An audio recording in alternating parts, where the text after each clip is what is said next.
धम्मवंदनी भगिनींनो, आपल्या ह्या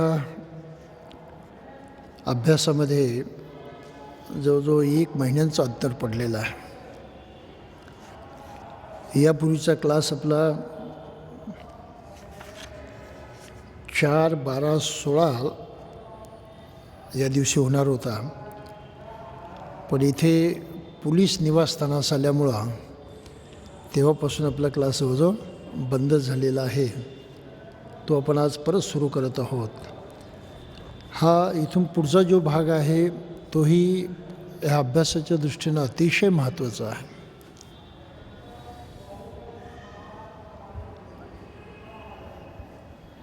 खरं पाहिलं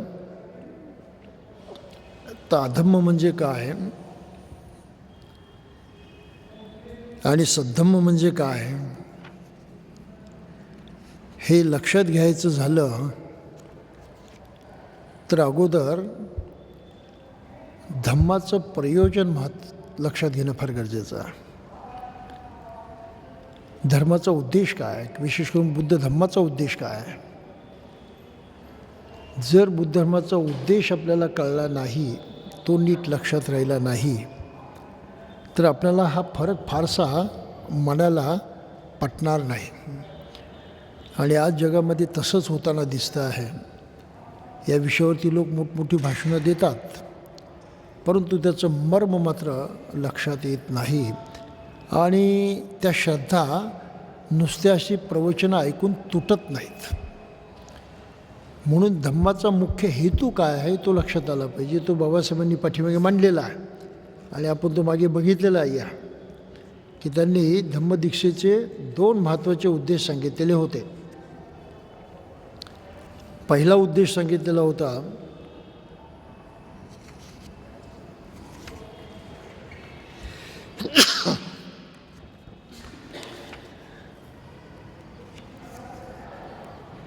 निब्बाण प्राप्त करणे हा धम्म आहे. आणि दुसरा उद्देश त्यांनी सांगितला होता इहलोकी धम्मराज्य स्थापन करणे हा धम्माचा उद्देश आहे. त्यामुळं ह्या 2 गोष्टी जोपर्यंत आपणाला लक्षात येत नाहीत, त्याचं मर्म कळत नाही, तोपर्यंत अधम्म म्हणजे काय, सद्धम्म म्हणजे काय हे आपल्याला कधीही कळायचं नाही. म्हणून आपण थोडंसं ते लक्षात घेऊया आणि मग पुढे जाऊया. बुद्धाचा धम्म दुःख मुक्तीचा मार्ग आहे असं म्हटलं जातं. आणि सिद्धार्थानं ग्रहत्याग केला त्याचं मुख्य कारण हेच होतं की माणसाला सुखानं जगावंसं वाटतं, सुखानं राहावं असं वाटतं. हे सुख त्याला आत्ता इथे या जीवनात हवं असतं, परंतु मनुष्यमात्राचा अनुभव आहे की ते जीवनात मिळत नाही. थोडं मिळतं, नाही तर मिळत नाही. सुख दुःख अशा ऊन सावलीच्या खेळासारखं माणसाचं जीवन असतं. परंतु माणसाला सुख आत्ता इथेच हवं असतं. मग असा काही मार्ग आहे का की जेणेकरून ते मिळू शकेल. तेव्हाचे जे धर्म होते, जे तत्त्वज्ञान होते, ज्या परंपरा होत्या, ती कुठलीही परंपरा आत्ता जीवात जीव असताना सुखानं जगता येईल अशी शिकवण देत नव्हते. हा त्याकडचा मुख्य भाग होता. आणि म्हणून बुद्धाला हा विचार पडला होता आणि त्याचा शोध घेत घेत बुद्धानं ग्रहत्याग केला. पुढे तो त्यांना शोध कसा लागला, त्याने ते जाणलं कसं हे आपल्याला माहीत आहे की ते स्वतः सर्व सुखमय झाले, सर्व दुःखातून मुक्त झाले. आणि दुःखातून मुक्त होण्यासाठी त्यांनी कशाचा वापर केला तर आपल्याला माहिती आहे की त्यांनी ध्यान साधनेचा वापर केला. ध्यान साधना कशाशी संबंधित आहे, माणसाच्या मनाशी संबंधित आहे. म्हणजे बुद्धानं आपल्या मनाचा वापर केला. साधना मनाची जडणघडण करण्यासाठी, मन खोलात जाणण्यासाठी आहे. आणि ते मग त्यांना जे जाणीव येतो, ज्ञान प्राप्त झालं, त्यातून ते दुःखमुक्त झाले. म्हणून बुद्धानं काही महत्त्वाचे सिद्धांत मांडले. एक तर मनुष्य मात्र आहे काय, तर म्हणजे मनुष्य मात्र हा एक प्राणी आहे ही गोष्ट खरं, परंतु इतर साऱ्या प्राण्यांच्या सारखा नाही. हे पहिलं तत्त्व. इतर प्राण्यामध्ये आणि मनुष्य प्राण्यामध्ये मोठा फरक आहे. तो फरक म्हणजे माणसाजवळ अत्यंत प्रगल्भ, अत्यंत शक्तिशाली असं मन आहे आणि या मनाच्या साह्यानंच मनुष्य जगतो, दुसऱ्या साह्यानं जगत नाही. शरीर आहे हे नैसर्गिक आहे, मन ही चेतनाशक्ती नैसर्गिक आहे, परंतु शरीरापेक्षा सर्वात मोठं सामर्थ्य या मनाचं आहे. शरीर खाऊन पिऊन नैसर्गिक पद्धतीनं वाढतं, तिकडे काही माणसाला लक्ष देण्याची गरज नसते, परंतु मन तसं वाढत नाही. मन आपल्या पद्धतीनं काम करत असतं. त्यामुळे या शक्तीचा माणसाला वापर करता येत नाही. तो आपल्या शरीराचा वापर करण्यास सक्षम आहे. काम करायचं की नाही, शरीराचा तो अवयव, तो भाग, ते अंग वापरायचं की नाही, डोळे उघडून पाहायचं की नाही, कानानं ऐकायचं की नाही, तोंडानं खायचं की नाही, त्या शरीराचा वापर करण्यासाठी त्याच्या हातामध्ये शक्ती आहे. तो जाणीवपूर्वक शरीराचा वापर करू शकतो. नाही पाहायचं म्हटलं तर डोळे मिटून गप्प बसू शकतो, त्याच्या हातात आहे ते. परंतु मनाचा वापर करणं त्याच्या हातामध्ये नाही. ही पहिली गोष्ट आहे. आणि मन कसं आहे तर अत्यंत चंचल आहे, इकडे तिकडे धावणार आहे. अनेक अशा भावनांनी, वासनांनी, विकारांनी, विचारांनी ते भरलेलं आहे की ज्यावरती माणसाचा काहीही अधिकार चालत नाही. आणि मनामध्ये हे जे काही एवढं आहे त्यामुळं तो सुखदुःखाचं जीवन जगतो, कारण त्या मनशक्तीचा त्याला वापर करता येत नाही. हे बुद्धानं मुख्य तत्व म्हटलं. मग हे मन आहे काय, त्याचा शोध घेण्यास त्यांनी साधना केली. मनाच्या अंतरंगात शिरले आणि त्यांना आढळून आलं की मनामध्ये प्रवृत्ती असतात, ज्याला आपण वासना विकार म्हणतो. ह्या वासना विकारामुळं मनुष्याच्या साऱ्या जीवनावरती प्रभाव पडतो आणि तो त्याप्रमाणे वागतो. त्याला काही तिथे आवड निवड करता येत नाही. ही माणसाची दुर्बलता आहे. उदाहरणार्थ रागासारखा विकार आहे, प्रवृत्ती आहे. राग हा त्या मनातून निर्माण होतो, परंतु माणसाला कसा निर्माण होतो ते माहीत नाही. बरं, निर्माण झालं तर त्याला आवरायचं कसं माहीत नाही. निर्माणच होऊ द्यायचं नाही असंही त्याला काही करता येत नाही. राग निर्माण होतो, तो त्या माणसाचा ताबा घेतो आणि मनुष्य त्या रागाभरामध्ये कसाही वागतो. हे तर सत्य आहे. प्रत्येक वासना विकार मनात घडतो येते, ते जोर पकडते मनामध्ये आणि मनुष्य म्हणूया की जग मारत तसं वागायला लागतो. त्याला काही सुटकाच नाही त्याच्यापासून. बुद्धानं हे अंतरंगात जाणलं की मुख्य गुत्थी त्या मनामध्ये आहे. मन दुर्बल आहे, माणसाला वापरता येत नाही. मन खूप सामर्थ्यशाली आहे, पण ते सामर्थ्य माणसाला वापरता येत नाही. ही मुख्य अडचण आहे. बुद्ध त्या मनाच्या खोलीत शिरले आणि वासना कशा निर्माण होतात, विकार कसे निर्माण होतात हे त्यांनी जाणलं आणि ते सारं बाजूला टाकलं आणि शुद्ध मनाचा वापर करण्याचा सारा अधिकार, सारा कंट्रोल त्यांनी आपल्याकडे घेतला. त्यामुळं आयुष्यभर पुढे ते सुखानं जगू शकले. ही दुःखमुक्तीची प्रक्रिया आहे आणि ह्या अनुभवाला बुद्धानं म्हटलं धम्म. हा धम्म आहे जो माणसाला दुःखातून मुक्त करतो.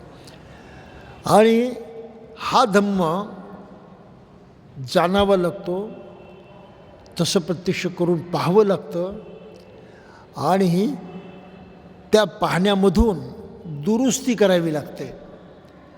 ती दुरुस्ती केली तर मनुष्य आपल्या मनातली ही सारी घाण बाजूला काढू शकतो आणि त्या शुद्ध मनानं तो सर्व सुखानं जगायला लागतो.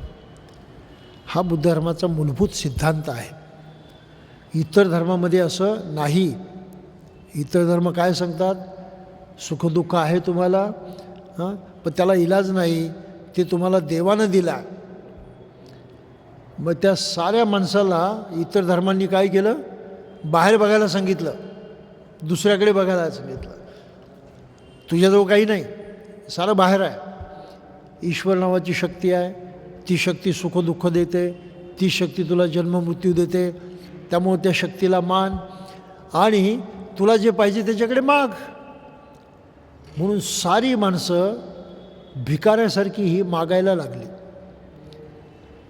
सुख पाहिजे देवाकडे मागा, दुःख नको देवाला सांगा. ही परिस्थिती निर्माण झाली. बुद्ध म्हटलं इथे तर चुकलं. सुख मिळवण्याचा मार्ग असं बाहेर कोणाकडे बोट दाखवून जाणारा नाही, तो अंतरंगामध्ये दडलेला आहे. हा बुद्धाच्या शिकवणीचा अनुभवाचा पहिला महत्त्वाचा पैलू आहे. ते सारं मनामध्ये आहे. मन ही नावाची शक्ती आहे माणसाजवळ, ज्या शक्तीचा वापर करून तो दुःखमुक्त होऊ शकतो, सर्व सुख निर्माण करू शकतो. तेवढंच त्याच्या हातामध्ये आहे, बाकी त्याच्या हातामध्ये काहीही नाही.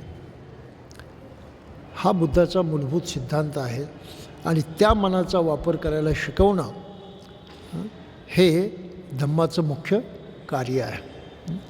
म्हणून बुद्ध धम्माचं पालन करायचं, आचरण करायचं तर मनाचा विचार करावाच लागतो. नंबर एक, आपल्या मनाला आपण जाणावंच लागतं आणि त्या मनामध्ये शुद्धी करण्यासाठी, बदल करण्यासाठी, काही ना काही चांगला बदल करण्यासाठी आपल्याला प्रयत्न करावे लागतात. हे प्रयत्न करण्याचे जे काही मार्ग आहेत, जे काही शिकवण आहे, त्यालाच बुद्ध धर्मामध्ये समाधी साधना म्हणतात किंवा ध्यान साधना म्हणतात. त्यामुळं ध्यान साधना न करता कोणाही माणसाला बौद्ध पद्धतीचं जीवन जगता येत नाही. काही लक्षात आलं आपल्या? बाकीचे लोक ईश्वराचं नाव घेतील, त्याचं स्मरण करत बसतील, त्यांच्या धर्माच्या दृष्टीनं ते एकदम बरोबर. बुद्ध धर्माच्या दृष्टीनं काय करावं लागतं? साधना करावी लागते. बुद्धाचं नावही घेण्याची गरज नाही. आपल्या मनाची साधना करावी लागते. जेव्हा मनुष्य आपल्या मनाची साधना करायला लागतो तेव्हा तो धम्माप्रमाणे आचरण करायला शिकतो. जर हे त्यानं केलं नाही तर त्याचं काही खरं नाही. आणि मग ही धम्माची साधनासुद्धा दोन पद्धतीने करावी लागते. एक आहे सतत जागरूक राहणं. जागृती ही साधना आहे, ते मेडिटेशन आहे, ते ध्यान आहे. आणि त्या जागृतीचा एकंदर अनुभव वाढवत वाढवत वाढवत नेणं हे धम्मजीवन आहे. म्हणून साधना बसूनही केली जाते, साधना चालूनही केली जाते, साधना उभं राहूनही केली जाते. जोपर्यंत आपल्याला झोप येत नाही तोपर्यंत माणसाची साधना चालू राहू शकते. सारं लक्ष त्याचं आपल्या मनाकडे असलं पाहिजे. तो खात असेल, पीत असेल, काही करत असेल, सारं लक्ष त्याचं मनाकडे असलं पाहिजे की ही एनर्जी आहे, ही शक्ती आहे, या शक्तीचा वापर करून मी हे करतो आहे.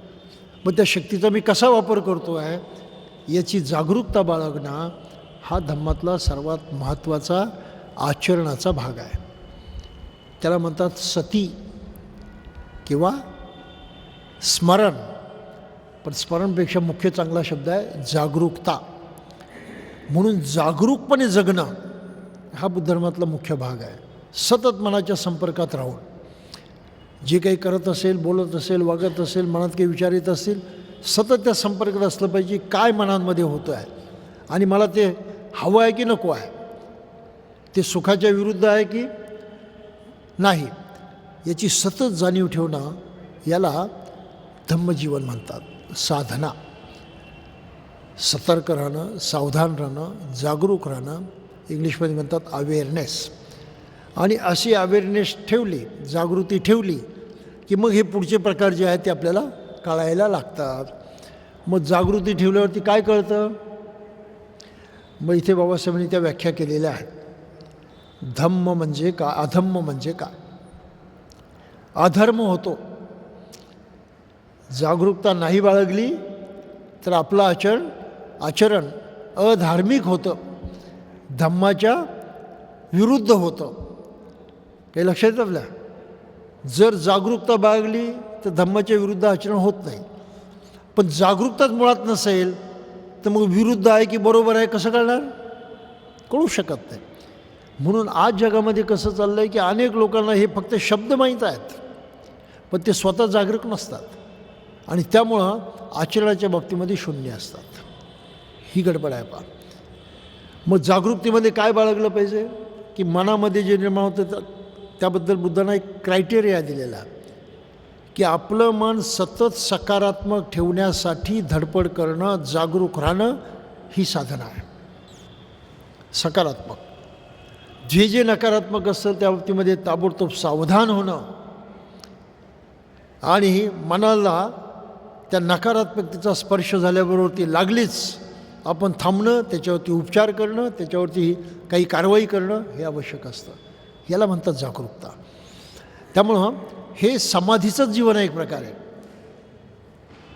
समाधीची सुरुवात आहे आणि यामधून मग तुम्ही सखोल समाधीमध्ये पुढे उतरता काही विशिष्ट साधना पद्धतीचा वापर करून. पण सुरुवात मात्र इथून होते. म्हणून आपल्या मनामध्ये सकारात्मकच आहे का की नकारात्मक आहे याबाबत सतत सावधान राहणं, इथपासून आपल्याला सुरुवात करावी लागते. मग असं आपण सावधान राहिलं की मग आपल्याला अधम्म काय तो कळायला लागतो, सद्धम्म काय तो कळायला लागतो, धम्माचं मर्म आपल्याला समजतं. मग आता बाबासाहेबांनी इथे म्हटलं की अधम्म म्हणजे काय, तर पहिलाच त्यांनी मुद्दा मांडलेला आहे. दैवी चमत्कृतीवरती विश्वास ठेवणे म्हणजे अधर्म. दैवी चमत्कृतीवरती विश्वास ठेवणे म्हणजे अधम्म. कोणी बुवा बाबा आपले हवेमध्ये हात हलवतात, अंगठी काढून दाखवतात, एखादा सोन्याचा दागिना काढून दाखवतात, तो आपल्या शिष्यांना भेट देतात. सत्य साईबाबाचं तो उदाहरण प्रसिद्धच आहे की कोणाला अंगठी भेट दे, कोणाला एखादी सोन्याची साखळी दे, हे प्रकार चालू असायचे. हवेत हात फिरवला, काढून दिलं आणि लोक त्याला मोठा चमत्कार म्हणायचे. दैवी चमत्कार आहे. ह्या चमत्कारावरती खूप लोक श्रद्धा ठेवतात, पराकोटीचे लोक श्रद्धा ठेवतात. जो मनुष्य देवळात जातो, जो मनुष्य मस्जिदीत जातो, जो मनुष्य चर्चमध्ये जातो, थोडक्यामध्ये जो मनुष्य देवाला मानतो तो चमत्कारावरती विश्वास ठेवतो. त्यासाठी तो तिथे जातो. दुःख निर्माण होईल, देवानं मदत करायला ते निर्माण होऊ देऊ नये, देव चमत्कार करू शकतो, ते थांबवू शकतो. या श्रद्धेनं माणसं चमत्काराच्या मागे लागलेली असतात. मराठीमध्ये एक म्हण आहे, चमत्काराशिवाय नमस्कार नाही. ही भानगड आहे. कुठलेही महाराज बुवा बाबा पहा शिकवत काही नाहीत, सारं चमत्कारावरती अवलंबून असतं. आणि हल्ली इथेसुद्धा पाहायला मिळतं की दीक्षाभूमीवरतीसुद्धा लोक येतात, ते याच भावनेनं येतात. मागच्याच एक 2-3 दिवसापूर्वी कोणीतरी एक मनुष्य, आमचा क्लास संपला, लागलीच मला म्हटलं, बंदेची नवीन गाडी घेतली, त्याची पूजा करायची. इथे गाडी पूजेला आणली होती, स्कूटर. हा काय प्रकार आहे? एखादी गाडी, एखादी वाहन हे काही पूजा करण्याची वस्तू आहे का? नाही, पूजा करायची. का? तर त्याचाही चमत्कारावरती विश्वास. धर्माच्या पद्धतीनं केलं तर माझा ॲक्सिडेंट व्हायचा नाही, आणखी काही वाईट व्हायचं नाही, म्हणून गाडीची पूजा करायची. उभ्या जगात कोणी गाड्या घोड्यांची पूजा करत नाहीत, फक्त भारतामध्ये पूजा होते. कुठल्याही देशामध्ये मशीनची पूजा होत नाही. पण आपल्या देशामध्ये प्रत्येक गोष्टीची पूजा करायची लोकांची सवय आहे. का? ही भीती वाईट होऊ नये, चांगलंच व्हावं म्हणून. ते देवाच्या हातात आहे, तो चमत्कार करतो म्हणून त्याला खुश ठेवायचं, ही भावना असते. कार्यकरण भावच कळत नाही, कशाचा कशा संबंध आहे तो कळतच नाही. ॲक्सिडेंट गाडीचा होत नाही, ॲक्सिडेंट कोणाचा होतो? माणसाचा होतो, त्याच्या मनानं घडून आणलेला. ते तर यंत्र आहे, ते यंत्र तुम्ही जसं वापराल तसं आपलं चालतं. यंत्राला स्वतःची चॉईस आहे का? नाही. स्वतःहून तुमची गाडी ही कोणाला धडक मारणार आहे का? नाही. मग त्या गाडीचा तुम्ही कसा वापर करता त्याप्रमाणे घडणार आहे अपघात, त्यामुळं घडेल. गाडीचा वापर करणं प्रवासासाठी, दूर अंतर काटण्यासाठी, बरोबर आहे. दूर अंतर काटण्यासाठी प्राचीन काळापासून मनुष्य कशाचा वापर करत होता? पायाचा, बरोबर आहे. मग आता पायाचा दररोज वापर करतो आहे तर त्यासाठी तो पूजा का करत नाही?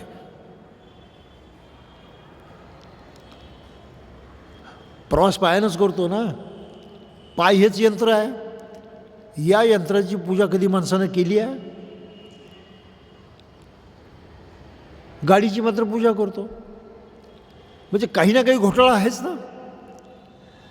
पायाबद्दल त्याला माहीत आहे की आपल्याला नीट चालता येतं, नीट पाहता येतं, खड्डा असेल तर टाळता येतो, हे सारं करता येतं, म्हणून त्या पायाची काही पूजा करण्याची गरज नाही. आता एखादं वाहन म्हणजे तुमचा लांबलेला पाय आहे, एक्सटेंडेड लेग,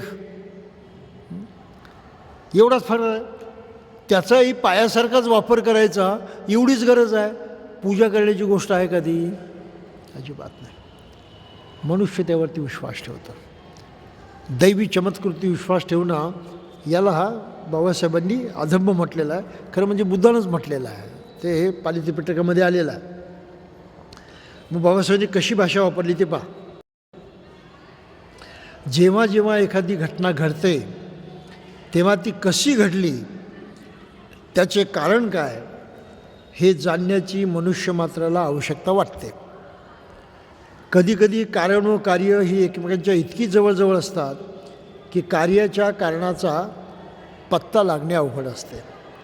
परंतु कधीकधी कार्य हे कारणापासून इतके दूर असते की तिथे कार्यकारणाचा शोध लागत नाही. ढोबळ दृष्टीने पाहता असे वाटते की या परिस्थितीला, परिणामाला कारणच नव्हते. तेव्हा असा प्रश्न उत्पन्न होतो की घटना घडली कशी? अशावेळी सर्वसामान्य उत्तर असे की ही घटना काहीतरी दैवी कारणानं म्हणजे चमत्कारानं घडलेले आहे. भगवान बुद्धाच्या पूर्वजांनी या प्रश्नाचे विविध प्रकारे उत्तर दिलेले आहे. पकुत्कच्चयन हा प्रत्येक घटनेला कारण असल्याचे मानित नसे. तो म्हणत असे घटना कारणाविन स्वतंत्रपणे घडत आहे. त्या काळातल्या ज्या काही श्रद्धा होत्या त्याबद्दल बाबासाहेबांनी लिहिलं आहे. ते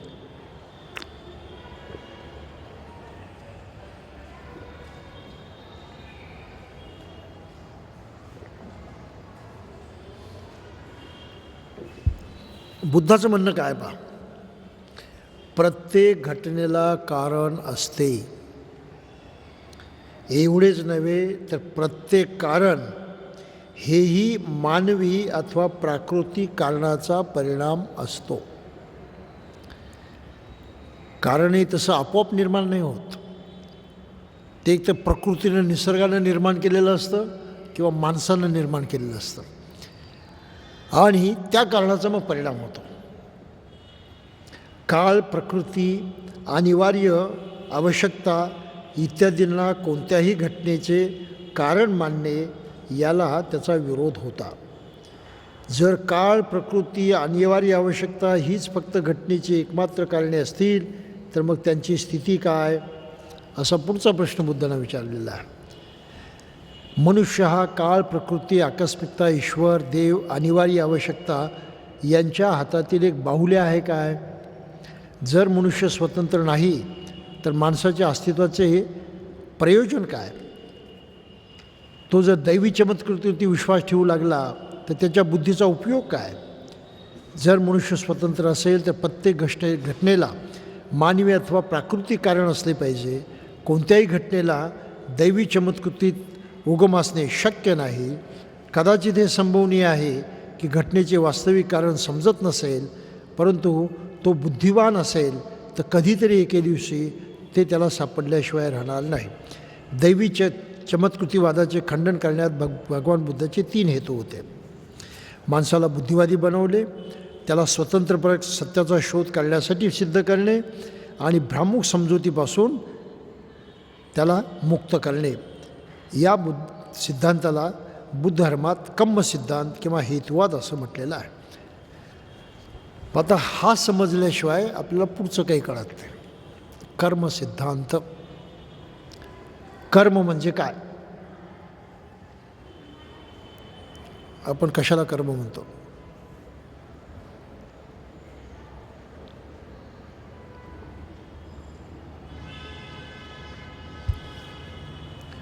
आणि कर्म सिद्धांत कुठल्याही धर्मामध्ये फारसे वापरत नाहीत.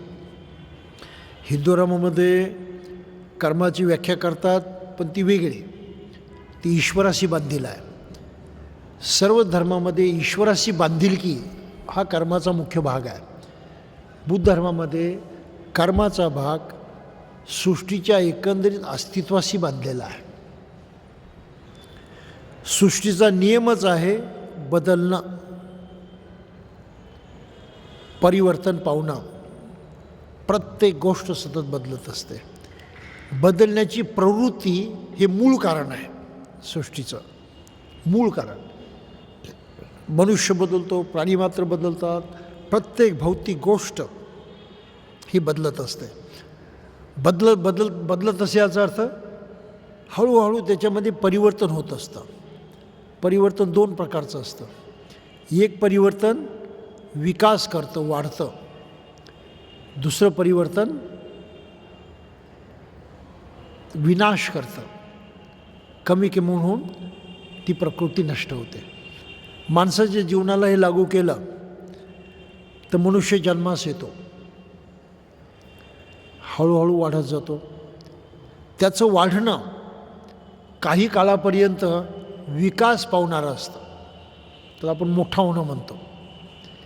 आणि काही काळानंतर त्याचं वाढणं चालूच असतं, परंतु दिशा बदलते, ती विनाशाकडे जाते, नष्ट होण्याकडे.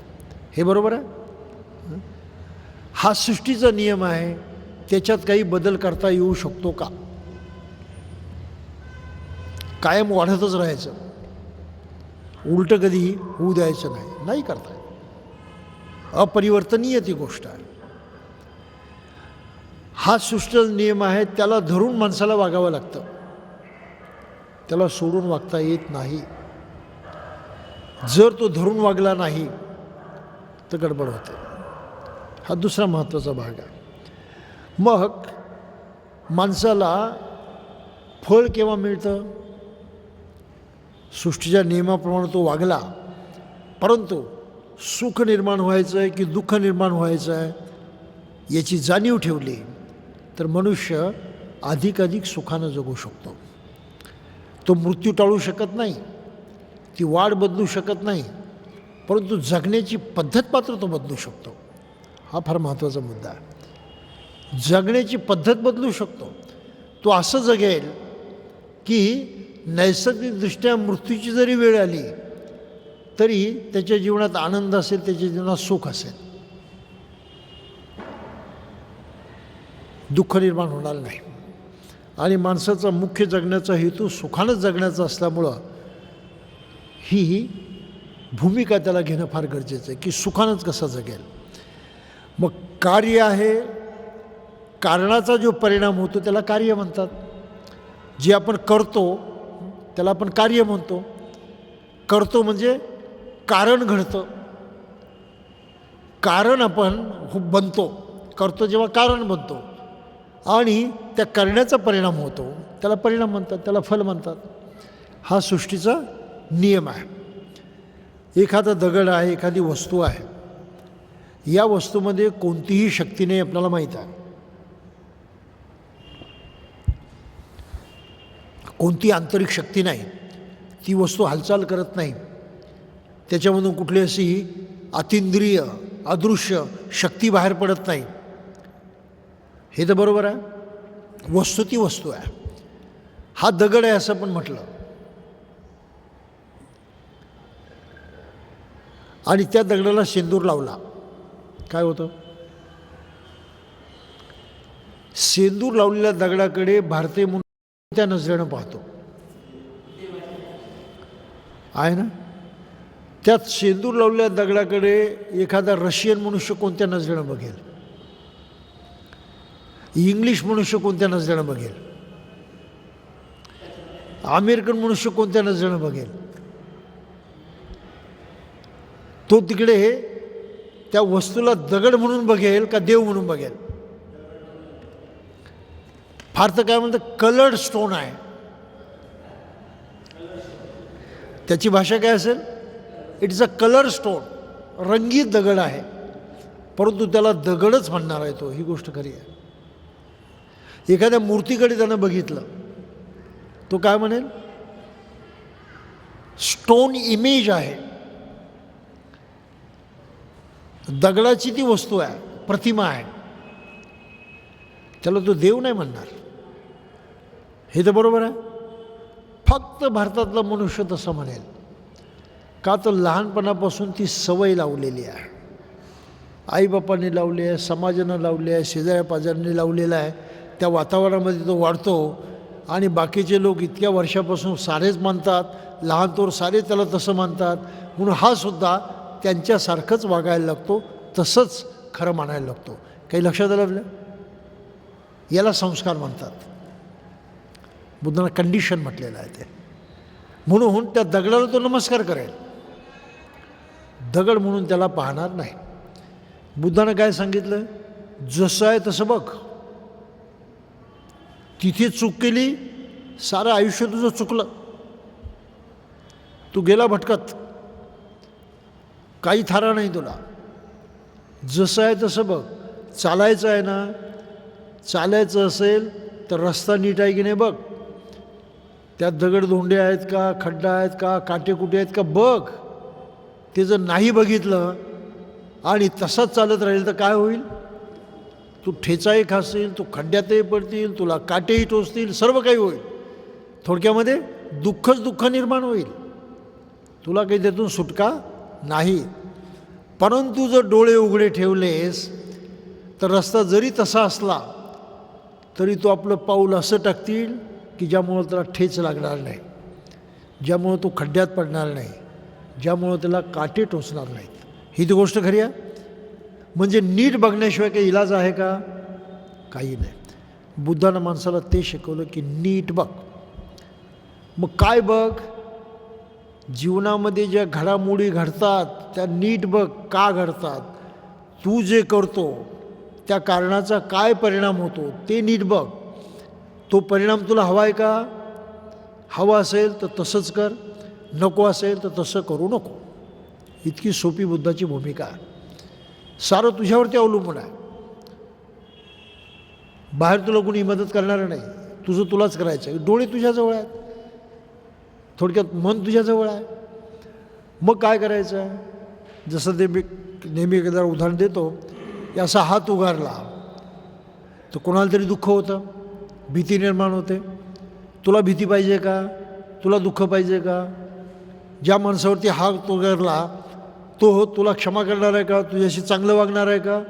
नाही, दुःख निर्माण होणार आहे.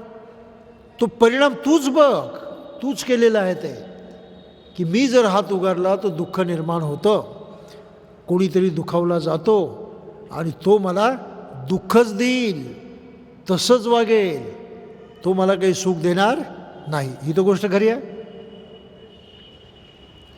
तू कोणाच्या खांद्यावरती हात ठेवला, पाठीवरती हात ठेवला, सुख निर्माण होतं. हा आपला अनुभव आहे. मग जर सुखच हवं असेल तर दुसऱ्या माणसावरती हात उघडण्यापेक्षा त्याच्या पाठीवरती हात ठेवायला शिक. जर तू लोकांच्या पाठीवरती हातच ठेवत राहिला तर तुझ्यावरती कुणी शक्यतो हात उगारणार नाही. खात्री आहे सुखाची. पाठीवरती हात ठेवला की मनुष्य नरम झालाच पाहिजे. हा स्वभाव आहे ना. जेव्हा मारामारी होते, भांडणं होतात, तेव्हा सोडवायला जाणारी माणसं काय करतात? आपण कसे वागतो? आपण त्याला मारून सुटतो का? नाही. आपण त्याचा हात पकडू, त्याच्या खांद्यावरती हात ठेवू, त्याला जवळ घेण्याचा प्रयत्न करू, असंच करतो ना. आपली ॲक्शन काय असते? हाताची ॲक्शन त्याला दडपून ठेवण्याची नसते, त्याला समजवण्याची असते.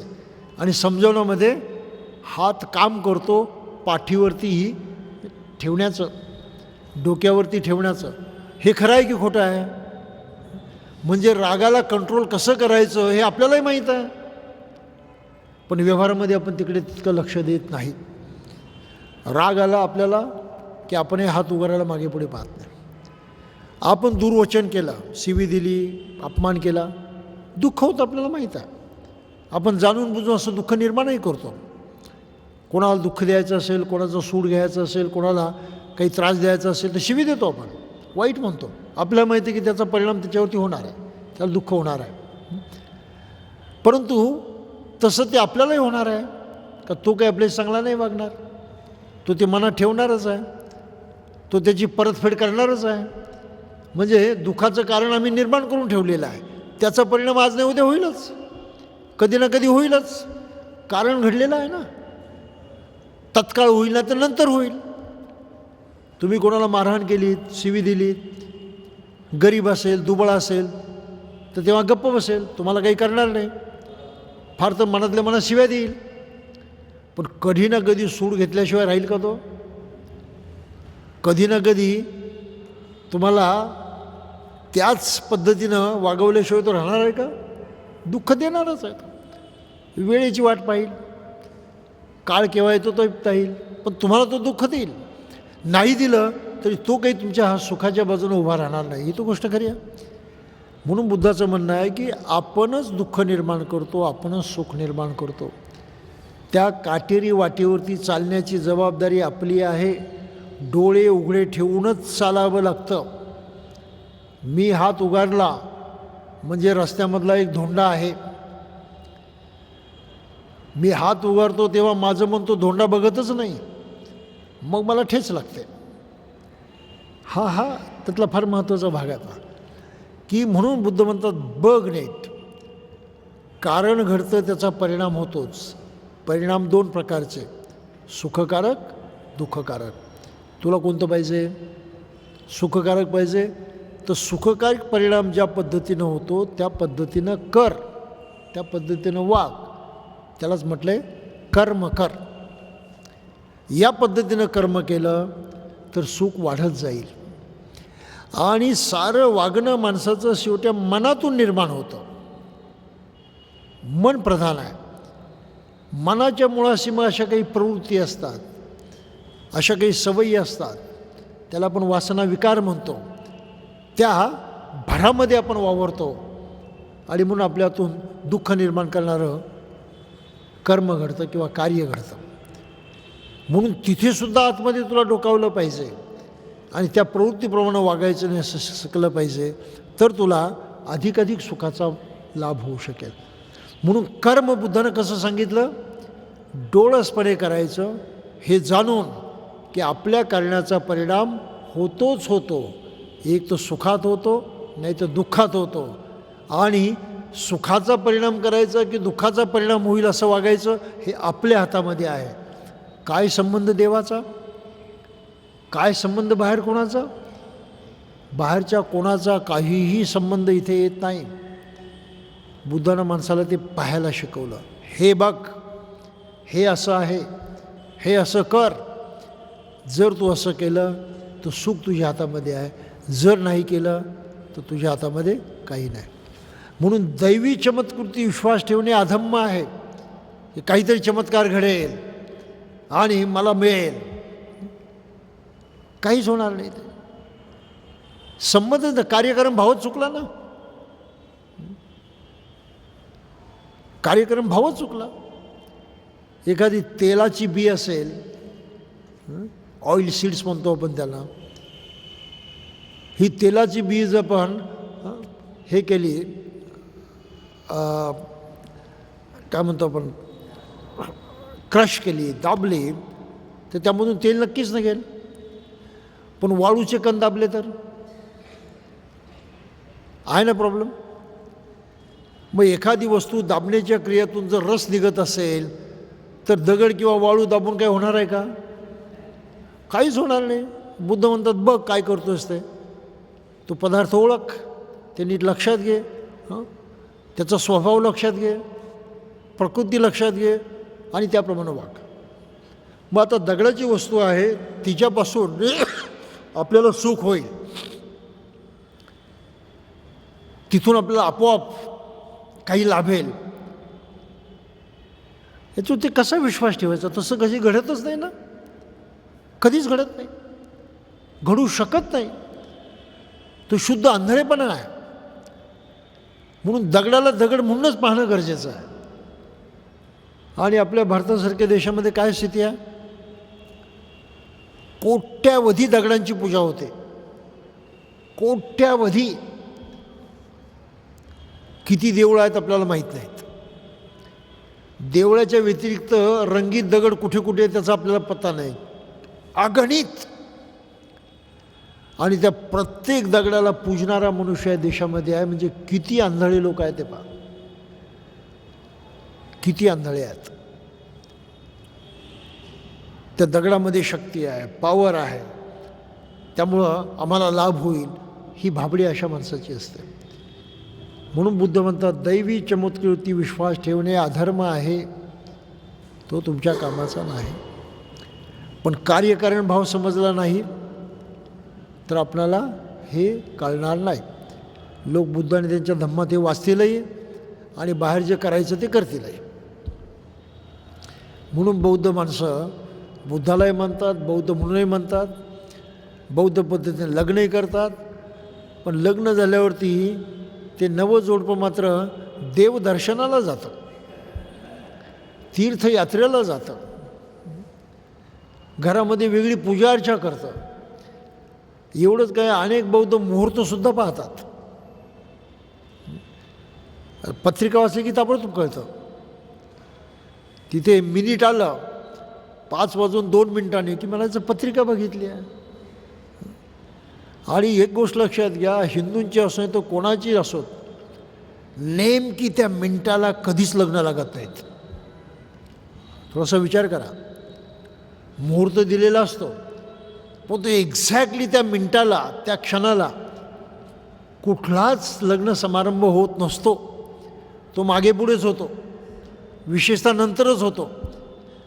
मग जो मुहूर्तच पाळला गेला नाही अशा त्या लग्नाला काय अर्थ राहतो? काहीच अर्थ नाही. पण मुहूर्तावरती झालं तरी काय फरक पडतोय? काहीच फरक पडत नाही. त्या मुहूर्ताचा आणि तुमच्या चांगलं होण्याचा काही संबंध नाही,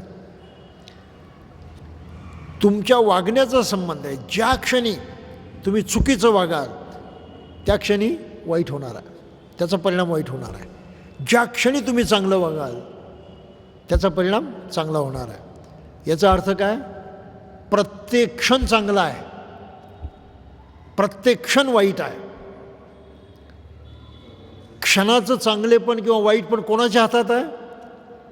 करणाऱ्याच्या हातात आहे. काही लक्षात आलं आपलं? करणाऱ्याच्या हातामध्ये की हा क्षण वाईट करायचा की चांगला करायचा. काय मुहूर्ताला किंमत आहे? ते काही किंमत नाही. म्हणून बुद्धानं मुहूर्त पाहणं वगैरे सारी बकवास मानलेली आहे. ब्राह्मणांचा तो धंदा मानलेला आहे, लोकांना फसवून 4 पैसे कमवणं. असे 32 धंदे पाली त्रिपिटकामध्ये लिहिलेले आहेत. राशी भविष्य सांगणं, नक्षत्रांची पूजा करणं, अशा अनेक गोष्टी आहेत. 32 एकदा कारण मी कधी आपल्याला सांगेल त्या. ह्या साऱ्या धंद्यांना बुद्धानं नाकारलेला आहे. तो सारा हा चमत्काराचा भाग आहे लोकांनी मानलेला. सत्य त्याच्यामध्ये काहीही नाही, सुख त्याच्यामध्ये काहीही नाही. म्हणून अधम्म म्हणजे काय तर दैवी चमत्कृती विश्वास ठेवणे हा अधम्म आहे. तो या अर्थानं की जगामध्ये अशी कोणतीही वस्तू नाही की ज्या वस्तूमध्ये काहीतरी अंगभूत सामर्थ्य आहे आणि ते सामर्थ्य आपल्या कामी येतं, असं अजिबात नाही. ते शक्य नाही, ते होऊ शकत नाही. मग ते कळायचं असेल तर हा कार्यकारण भाव समजणं फार गरजेचं आहे. हाच जर समजला नाही आणि बुद्धाची मूळ भूमिका की डोळे उघडून पहा, जसं आहे तसं जाणा, जसं आहे तसं शिका आणि सुख पद्धतीनं त्याचा वापर कसा करायचा हे लक्षात घ्या आणि वागा. दुःख पद्धतीनं वापर केला तर दुःख होणारच आहे. जसं आहे तसं नाही बघितलं तर तुम्ही फसणारच आहात. हा याच्या पाठीमागचा मुख्य उद्देश आहे. आणि हे तत्त्वज्ञान बहुजन समाजामध्ये सर्वसामान्य माणसामध्ये पोचणं गरजेचं आहे. बुद्ध धर्माचा प्रचार असा व्हायला पाहिजे. आणि दुर्दैवानं अशा प्रकारचा प्रचार झाला नाही. जर हा प्रचार झाला तरच बहुजन समाज बुद्ध धर्माकडे वळेल, अंधश्रद्धेतून मुक्त होईल. नाहीतर देवळांमध्ये संपत्ती गोळा होणार आहे आणि देणारा कायम भिकारच राहणार आहे. आहे ना गंमत? म्हणून तुम्ही कुठली बुद्धविहार पहा, जगातली पहा नाही तर आपल्या देशातली पहा, इतर कुठलाची देवळं पहा, देवळाच्या बाहेर भिकारी बसलेले असतातच.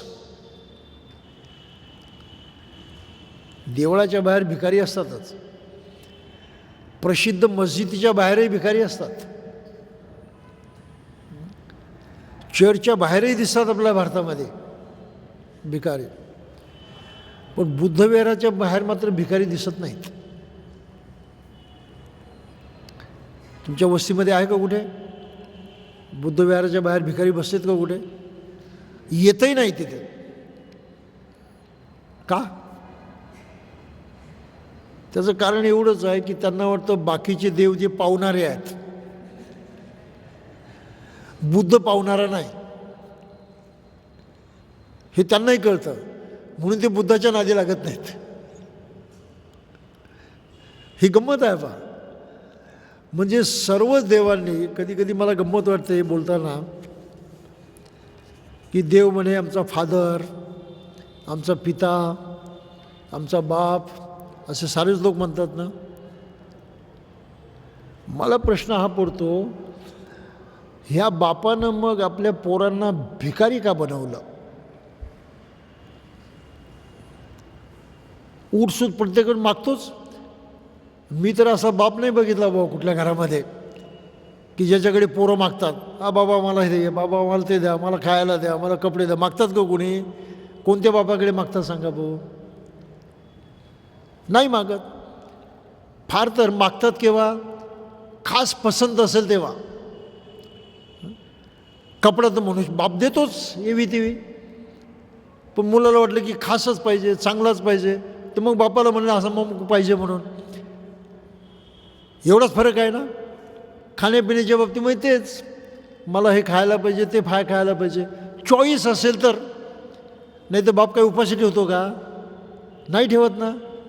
म्हणजे प्रत्यक्ष आपल्या मूलभूत गरजा भागवण्यासाठी कुठल्याही मुलांना आईबापाकडे मागावं लागत नाही. हा तर आपला दस्तूर आहे दुनिया का? ही वस्तुस्थिती आहे. मग देव नावाच्या बापानं आपल्या पोरांना भिकारी का बनवलं? उठसूट मागायला का लावलं?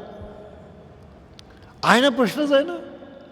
म्हणजे नुसता हा कल्पनेचा खेळ आहे पहा. म्हणून जे देवाला मानणारे लोक आहेत त्यांना मी हे सांगतो, जर देव तुमचा बाप असेल, पिता असेल, तर त्याने तुम्हाला भिकारी बनवलं आहे. का त्याच्याकडे मागण्याशिवाय तुम्हाला काही गत्यंतर वाटत नाही. मग एक तर त्याचं चुकलं असेल, नाही तर तुमचं चुकत असेल. काय कोणाची चूक आहे तुमचं तुम्ही बघत बसा, पण तो हे काय एकंदरीत बरोबर नाही. अहो त्याने मोठा धक्का बसतो. हे खरंच आहे म्हणे, काही बरोबर वाटत नाही. हे आहे ना परिस्थिती.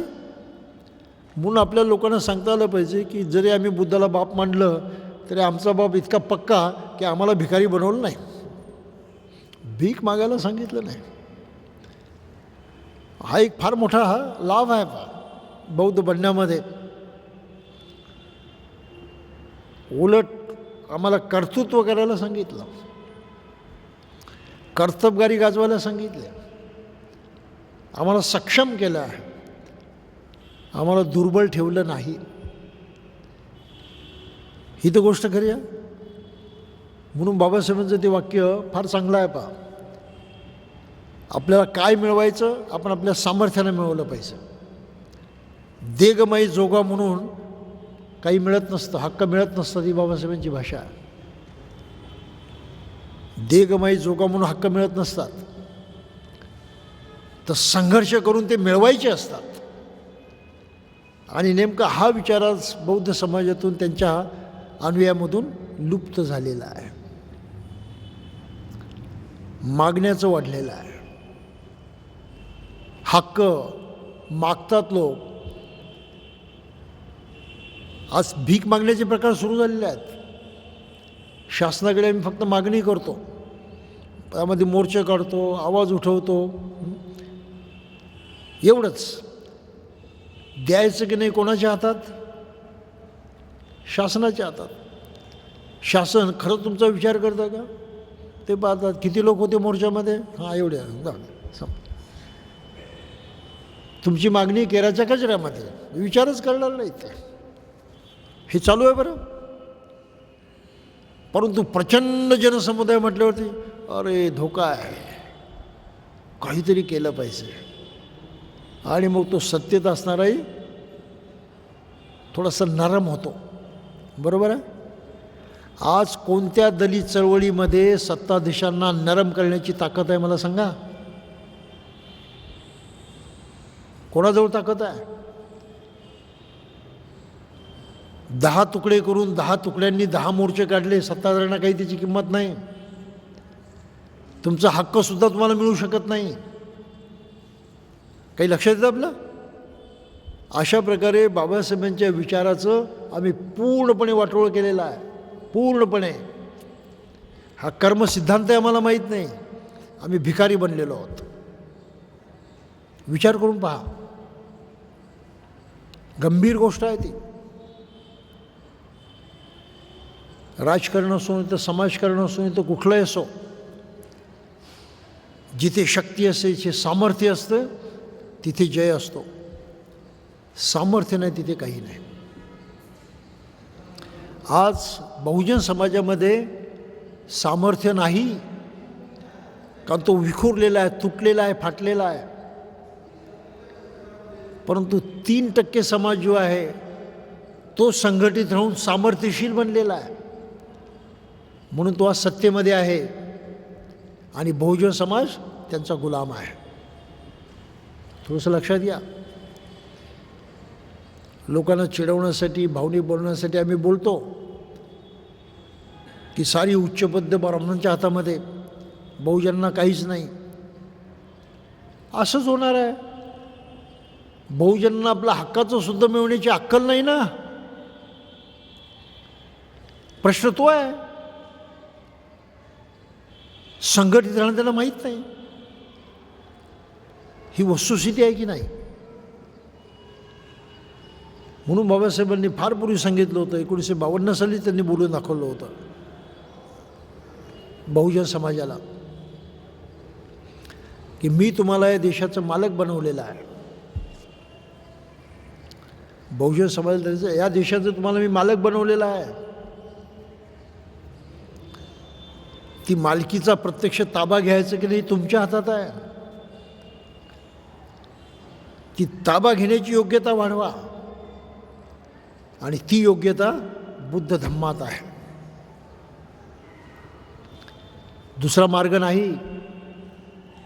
या पद्धतीनं तुम्ही विचार करायला लागाल, बोलायला लागाल, वागायला लागाल तर तुमचं सामर्थ्य वाढेल आणि ते सामर्थ्य तुमच्या हातामध्ये तुमचा हक्क देईल. तुमचा मालकी हक्क तुम्हाला प्राप्त होईल. परंतु हे सामर्थ्य वाढवण्याची अक्कल किंवा बुद्धी जर तुम्ही वाढवली नाही, तुमच्या पदरात काही पडणार नाही. आणि मग गुल्या 50-60 वर्षामध्ये बाबासाहेबांच्या अनुयायांच्या पदरामध्ये काही पडलं नाही. उलट होतं त्यातलं गेलं आहे. दिवसेदिवस चाललंच आहे.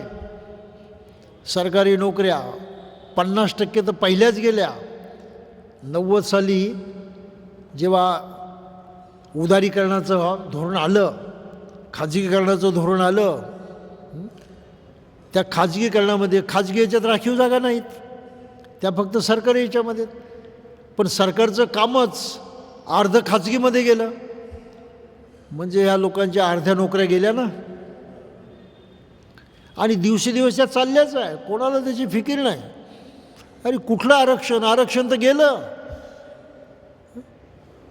आणि तुम्ही नुसते जिकडे भीक मागतात, काय मिळणार? ते म्हणते ठीक आहे तुम्हाला इतकं आरक्षण दिलं, अरे पण ते गेलं त्याचं काय? शैक्षणिक याच्यामध्ये तसंच 1990 साली म्हणे 18,000 विद्यार्थी हे मेडिकल इंजिनिअरिंगला जात होते दलितांचे राखीव जागेत. हे धोरण आल्याबरोबर तिथे झालं अर्ध. म्हणजे पूर्वीच्या नियमाप्रमाणे 18,000 डॉक्टर इंजिनियर बनू शकत होते अस्पृश्यांमधले, दलितांच्या मधले. त्यांची संख्या आली 8,000वरती. आता ते 8,000हून सुद्धा कमी झाली. त्यामुळं डॉक्टर इंजिनियर बनण्याचं प्रमाण कमी झालं. एवढं आरक्षण गेलं या समाजाचं. किती लोकांना याची जाणीव आहे सांगा मला? आहे काही जाणीव? काही जाणीव नाही. म्हणून आरक्षण हे एक मोहजाल होऊन बसलेला आहे, मोठा घोटाळ्याचा विषय झालेला आहे. पद्धत तर काहीच पडत नाही, फक्त त्या कल्पनेमध्ये मनुष्य गुंग राहिलेला आहे. हे एकंदरीत जर सारं बदलायचं असेल तर पहिली गोष्ट काय? बुद्धानं सांगितल्याप्रमाणे जसं आहे तसं बघायला शिक आणि सुखच निर्माण होईल या पद्धतीनं वागायला शिक. दुःख जे निर्माण होतं ते टाळायला शिक. हे जर शिकण्याचा हा समाज तयार नसेल तर भविष्य काही चांगलं नाही.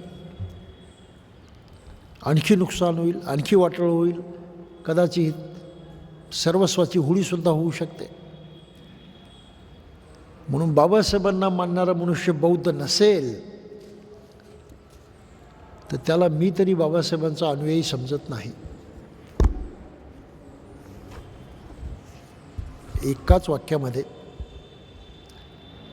बाबासाहेबांना मानणारा जर समाज नीट बौद्ध बनत नसेल, तसा प्रयत्न करत नसेल तर तो बाबासाहेबांचा अनुयायी नाही. तो बाबासाहेबांच्या शिकवणीच्या उलटं वागणार आणि जे बाबासाहेबांनी दिलं आहे ते सुद्धा गमावत बसणार. ही अशी प्रक्रिया समाजामध्ये चालू आहे. म्हणून धम्म म्हणजे काय कळलंच पाहिजे, अधम्म म्हणजे काय कळलंच पाहिजे, सद्धम्म म्हणजे काय कळलंच पाहिजे. हे शिकल्याशिवाय कुठल्याही आंबेडकर अनुयायाला पर्याय नाही. आणि हे बाबासाहेबांनी त्याला शिकायला सांगितलं आहे, म्हणून बुद्ध धम्माची दीक्षा दिली, भारत बौद्धमय करण्याची घोषणा केली. हे सारं जर त्याच्या डोक्यावरून जात असेल तर हा अडाणी अज्ञानी गोळा जो आहे ना तो त्यामध्ये संपून जाईल, त्याच्या पदरात काही पडणार नाही. ही आजच्या एकंदरीत आंबेडकरी समाजाची स्थिती आहे, ते लक्षात घ्या. बुद्ध आणि त्याचा धम्म याचा प्रचार या देशामध्ये एवढ्या जोरदारपणे व्हायला पाहिजे. हजारो लक्षावधी लोकांनी तो शिकायला पाहिजे. एक तर शिकवणारे जन्मास आले नाहीत आणि मग शिकणाऱ्यांचा सुद्धा पत्ता नाही. ही अशी परिस्थिती आहे. त्यामुळं आपल्या हातून काय घडतं आहे याचा आपण जर नीट विचार केला तर निश्चितच आपण धम्माच्या मार्गावरती नाही, बाबासाहेबांच्या शिकवणीच्या मार्गावरती नाही, आपण बहकलेल्या मार्गावरती आहोत असंच म्हणावं लागेल. याशिवाय काही दुसरा पर्याय नाही. म्हणून आपल्याला या दृष्टीनं काळजी घेतली पाहिजे, योग्य पाऊल पुढे टाकलं पाहिजे. तर आपण इथेच थांबूया. अधम्म म्हणजे काय यातलं एक प्रकरण आपण बघितलं आहे. दैवी चमत्कृतीवरती विश्वास ठेवणं अधर्म आहे. जगात चमत्कार कुठलेही होत नाहीत, कधीच होत नाहीत. हे विज्ञानानं सिद्ध केलेलं तत्त्व आहे. चमत्कारासारखी एखादी गोष्ट वाटली तरी त्याचं कारण आपल्याला माहीत नसतं किंवा काहीतरी दूर कारण असतं जे तिथे प्रत्यक्ष नसतं, म्हणून आपल्याला तो चमत्कार वाटतो. पण तसा काही चमत्कार जगामध्ये घडत नाही, हे लक्षात घेतलं पाहिजे. ठीक आहे, आपण इथेच थांबूया. जय भीम.